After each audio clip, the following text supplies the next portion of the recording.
الرحمن الرحیم الصلاۃ والسلام علیک یا رسول اللہ وعلی آلک واصحابک یا حبیب اللہ۔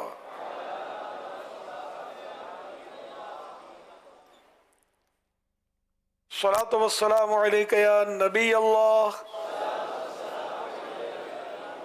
وعلی آلک واصحابک یا نور اللہ۔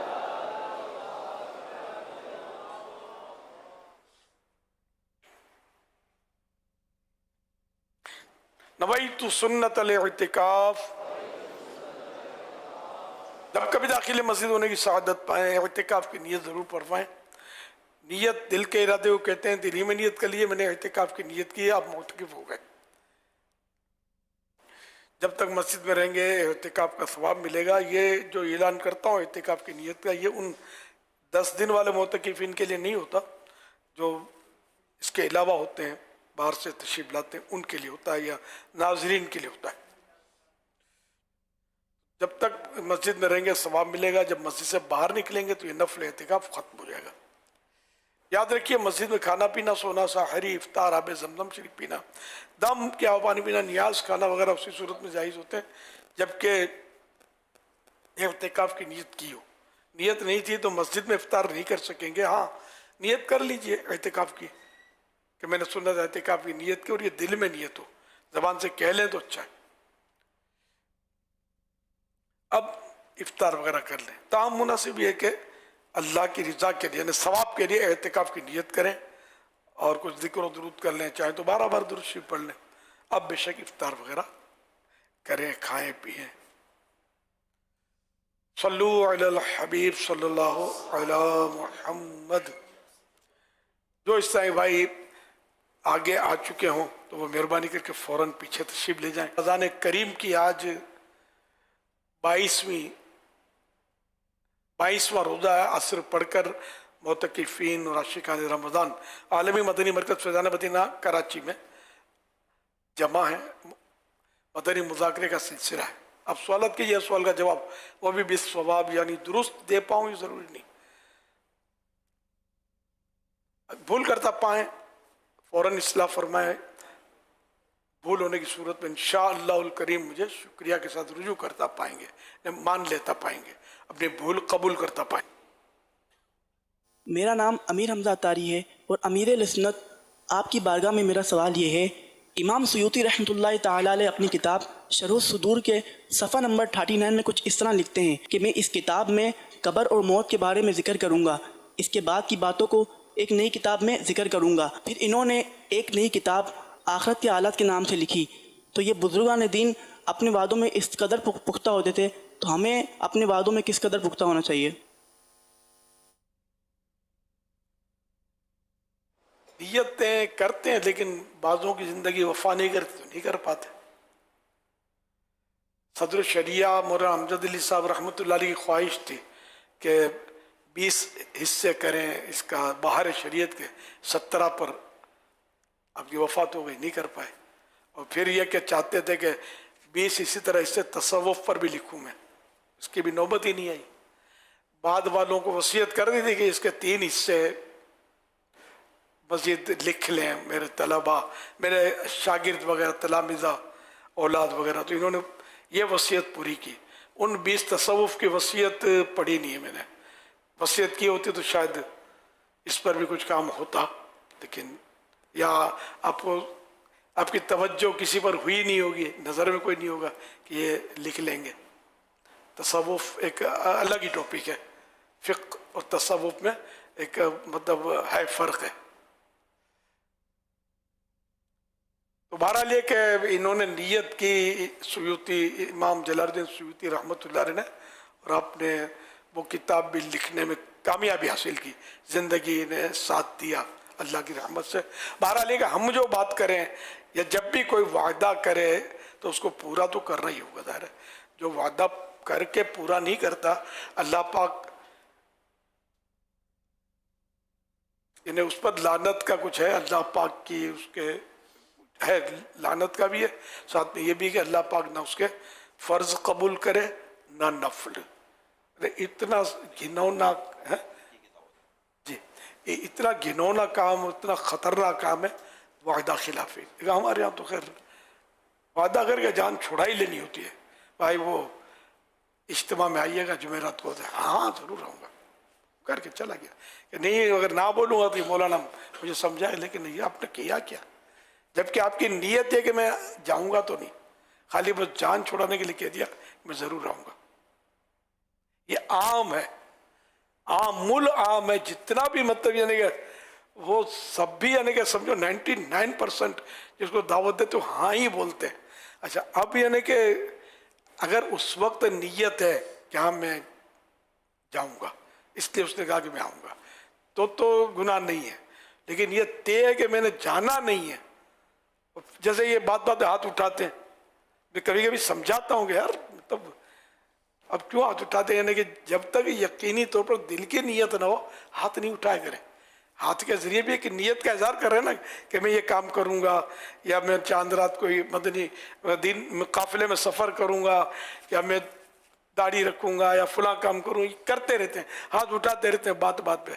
12 جنتی اعمال عمل کروں گا، یہ پتہ نہیں کون سے، یہ بھی پتہ نہیں، کارڈ بھی نہیں دے گا، ہاتھ اٹھا دیتے ہیں. تو یہ مطلب ایسا نہ کیا کرے، سوچ سمجھ کر کہ میں یہ ہاتھ کہیں مجھے آخرت میں پھنسا نہ دے کہ تو نے غلط اٹھایا تھا ہاتھ، نیت تیری نہیں تھی کام کرنے کی. تو یہ عام ہے، مطلب سب بھی تقریباً ہاں بولتے ہیں، نہ بولتے ہی نہیں ہے. یہ بھی پوچھنے کی زحمت نہیں کرتے کہ مجھے اجتماع میں کہاں آنا ہے، ضرور آؤں گا.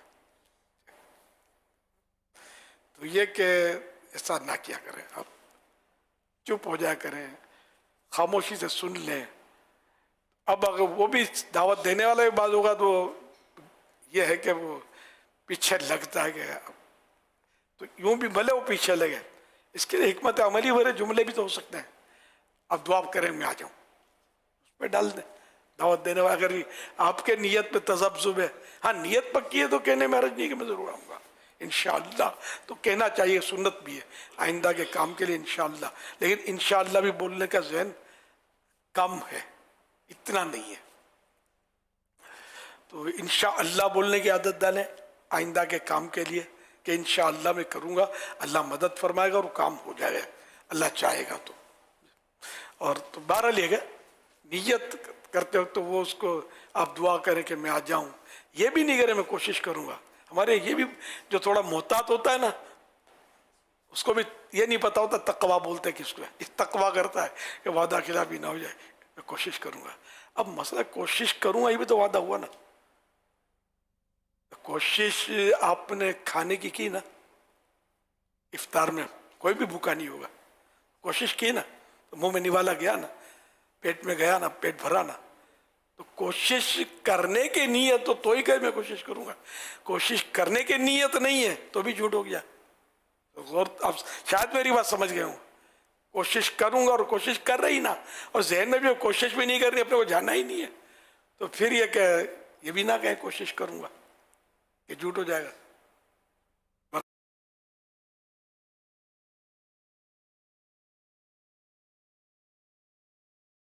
کوئی یوکے سے پہنچ گیا، کہاں سے پہنچے ہوئے نا، یار کوشش کی انہوں نے تو پہنچ گیا، آپ بھی کوشش کریں گے تو پہنچ جائیں گے. تو یہ بھی نہ کہ کوشش کروں گا.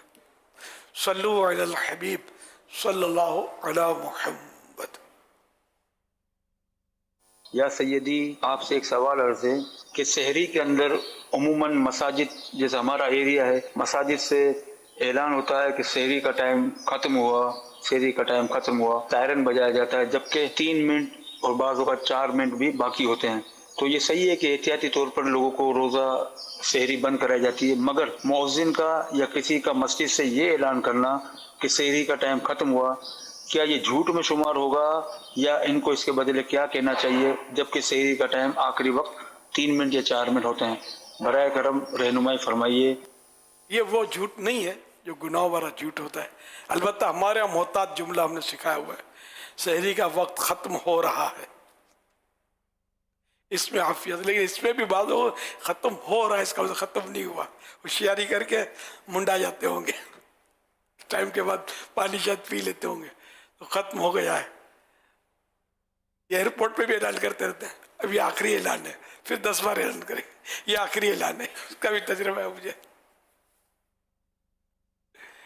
دوبارہ لے کے یہ 1-2 منٹ پہلے اعلان کرتے ہیں کہ ختم ہو گیا، ختم ہو گیا. حرج نہیں اس میں، گناہ نہیں ہے. جیسے گھڑی کا آپ ٹائم پوچھتے ہیں ہمارے کتنے بجے ہیں، 4:18. میری گھڑی میں 4:18 اور یہ 17 سیکنڈ. اب 17 سیکنڈ بولوں اس میں 1-2 سیکنڈ آگے بڑھ گئی ہوگی. یہ جھوٹ ہوا یا نہیں ہوا نا. تو یہ کہ 2-4 منٹ کا فرق، مطلب اب 4:18 تو میں یہ بول دوں 4:15 ہو چکے ہیں یا 4:15 بجے ہیں تو بھی چلے مدینے کے ٹائم میں اس وقت. تو یوں 2-3 منٹ، ورنہ اب آدمی بولے کہ اتنے منٹ اتنے سیکنڈ، اور بولتے بولتے 2-4 سیکنڈ پھر بولے بھائی 2 سیکنڈ اوپر ہو گئے تو 2 سیکنڈ اور بھاگ گئی گھڑی، یہ تو مسئلہ ہو جائے گا. صلو علی الحبیب صلی اللہ علی محمد. سوشل میڈیا پر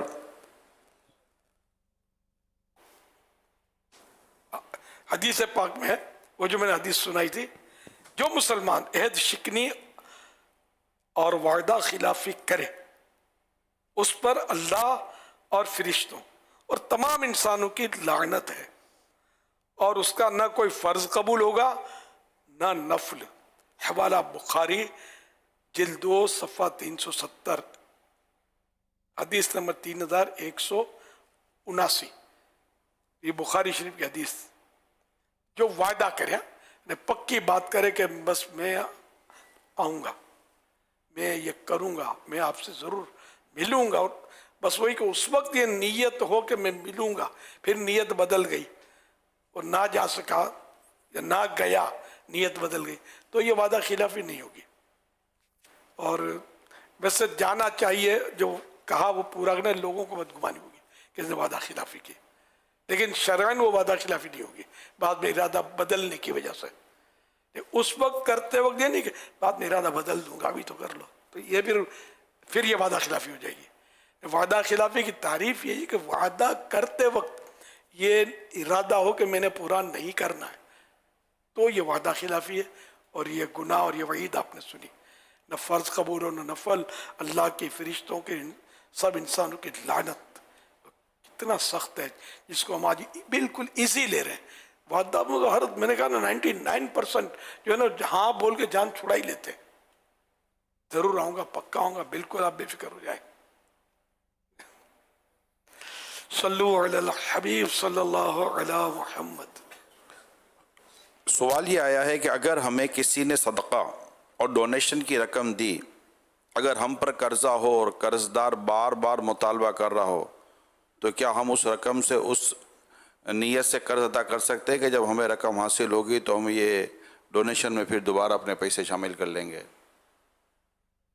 دوبارہ سوال سن لیا نا جی. نہیں کر سکتے. کیا فرماتے ہیں؟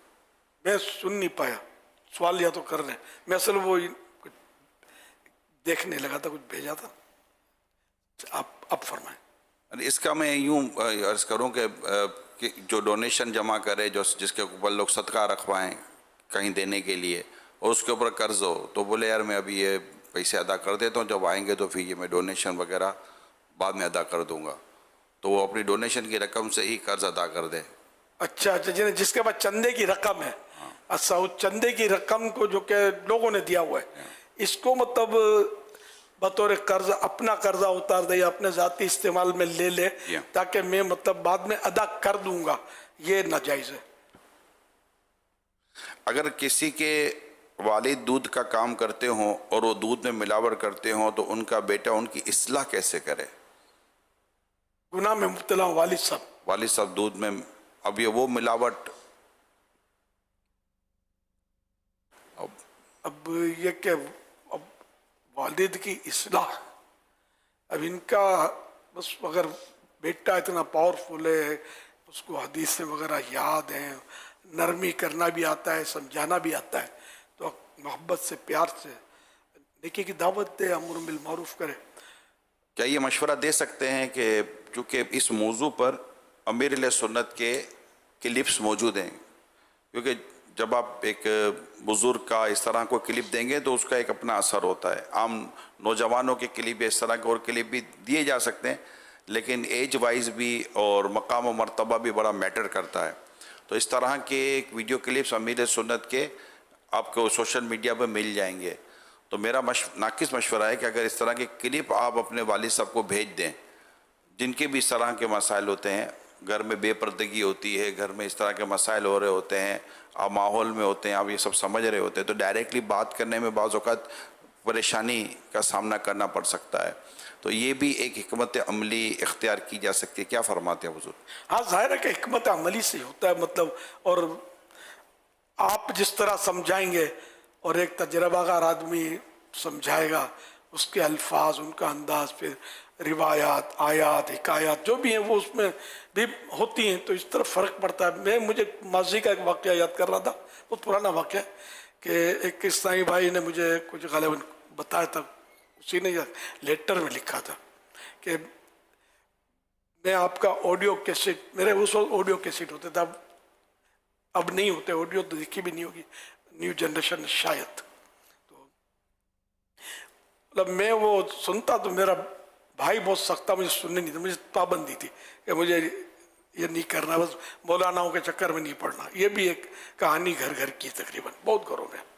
تو میں مطلب چھپ چھپ کے وہ سنتا تھا، میرا بھائی بڑا سخت تھا. تو ایک بار میں چھپ کے سن رہا تھا کیسٹ، تو میرا بھائی دوسرے کمرے میں تھا اور وہ آواز اس کے کان میں پڑی تو اس نے سنا تو کچھ اور بھی سنا، کچھ اور بھی سنا. سننے کے بعد وہ میرے پاس آیا، میں تو گھبرا گیا کہ اب میری شامت آئی. تو بھائی کا انداز ہی کچھ اور تھا. بولا اچھا یہ تم سنتے ہو، اچھا تو بہت اچھی جگہ ہے، تو اچھا بول رہی ہیں، تو مجھے بھی لے جانا اس جگہ پر. یہ مجھے کوئی پرانا واقعہ اس طرح یاد آ رہا ہے کہ ایسا بھی ہوا تھا. تو وہ دین کا جو مطلب سمجھانے کا اسلوب ہوتا ہے، یا بس قدرتی طور پہ ایک ٹرننگ پوائنٹ آ جاتا ہے آدمی کا کہ اس وقت اس کو جھٹکا لگ جاتا ہے. اور کبھی الٹ بھی ہو جاتا ہے کہ کوئی اگر اس طرح کی چیز کی مخالفت سخت کرتا ہے یا کوئی مطلب ہے کہ حد سے گزر جاتا ہے تو اس کو بعض اوقات ہاتھوں بھی کچھ ہو جاتا ہے. سب ایک اس طرح پنجاب کے دورے میں تھا تو کسی نے مجھے بتایا کہ یعنی وہ خیر میرا حق اس نے تلف کیا بھی نہیں تھا، آپ میرے باپ کو معاف کر دو. کیا ہو گیا؟ بولا میں آپ کی کیسٹ سنتا تھا تو میرا باپ مطلب آپ کی کیسٹ کی اس نے توڑا پھوڑا یا کچھ برا بھلا کہا اور ایسا کچھ. بولا کہ یہ مولانا ہو، چھوڑو اس کو مولانا ہو. اور یہ جیسے کہ میں نے کہا گھر گھر کی کہانی ہے. میرے باپ کو فالج گر گیا. اب فوراً گرا یا کچھ دیر کے بعد گرا یا کچھ دن کے بعد گرا یہ میں بھول گیا ہوں. مطلب پڑا ہوا میرا باپ، آپ معاف کر دو. بظاہر ہے کہ میں دعائی دی ہوگی، میں نے کہا اللہ شفا دے. مطلب اس میں حقوق العباد تو تلف نہیں ہوئے، شاید میری جب تک مجھے پتہ نہ چلے کہ مجھے برا بھلا کہا کسی نے، ہے نا، تب تک تو حق العبد نافذ نہیں ہوگا کہ بھئی بندے کی توہین کیا. پتہ چل گیا، اب میں بندے کو جانتا نہیں. خیر تو اس طرح کبھی یوں بھی ہو سکتا ہے. اچھا اب بھی کسی کو ہوا تو بعض اوقات یہ بہت اچھا ہوتا ہے کہ بندہ توبہ کر لیتا ہے، اس سے ڈر کے توبہ کر لیتا ہے، معافی مانگ لیتا ہے اور اپنی آخرت کی فکر اس کو آ جاتی ہے کہ یار یہ میں نے کیا کیا. ورنہ آخرت کی سزا کہ جب کوئی دین کا صحیح کام کر رہا ہے، دین کی صحیح بات کر رہا ہے، صرف اس لیے کہ یہ مذہبی آدمی ہے اس لیے اس کی مخالفت کرنا، اس میں تو ایمان کا بڑا ڈر لگتا ہے. شریعت کی توہین، شریعت کی کتاب کی توہین، شریعت کا بیان جو کہ قرآن و حدیث کی بالکل مطابق ہو، اس کی توہین. یہ جہاں بھی شریعت کی، اسلام کی توہین پائی جائے گی، اللہ اور رسول کے فرمان کی توہین پائی جائے گی، تو یہ سب کفر ہوتے ہیں. لیکن لوگ اس کو سمجھتے نہیں، کیا کیا کیا کیا مطلب بولے جا رہے ہوتے ہیں. ایک تو ہے کہ کوئی وجہ ہو کہ بھئی یہ فرد جو ہے میں اس کا مخالف.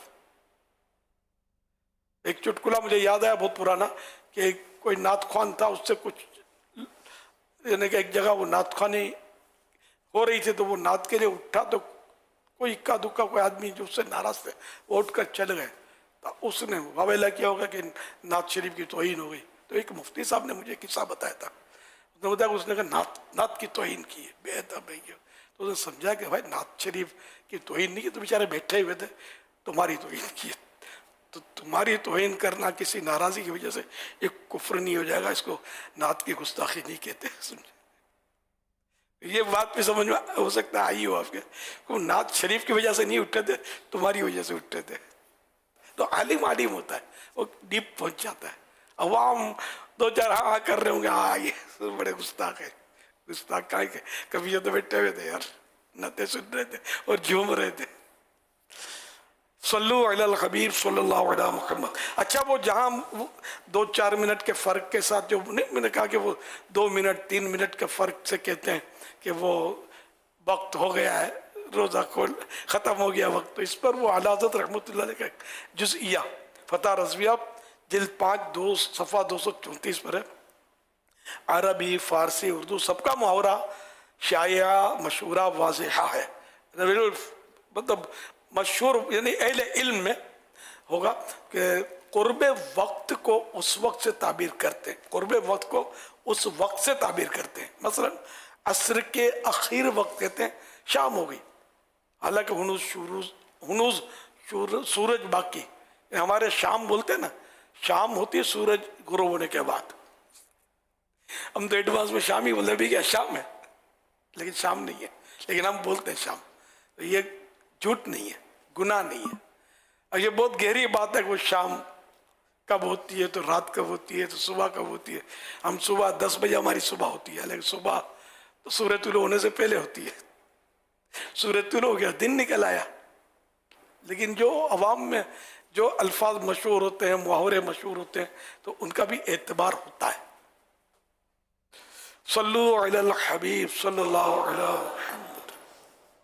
یہ کچھ سوالات ہیں اسلامی بہنوں کے تعلق سے، عورتوں کے اعتکاف کے تعلق سے. تو کیا پورے کمرے کو مسجد بیت کی نیت کر کے عورت وہاں سے اعتکاف کر سکتی ہے؟ جی ہاں. کیا عورت اعتکاف میں چارپائی یا بیڈ پر سو سکتی ہے؟ جی ہاں. شادی شدہ عورت کے لیے جو مسنون یا نفلی اعتکاف میں بیٹھنے کے لیے کیا شوہر کی اجازت لینا ضروری ہے؟ نفل اعتکاف کے لیے اجازت، نماز پڑھ رہی ہے، نفل اعتکاف کی نیت بھی ساتھ میں کر لی ہے، اجازت کی ضرورت تو نہیں ہے. بظاہر تو سمجھ میں آتا ہے کہ کل بھی آپ سے عرض کیا تھا کہ یہ سوال اللہ بہتر جانے. میں دوسرا کر لوں؟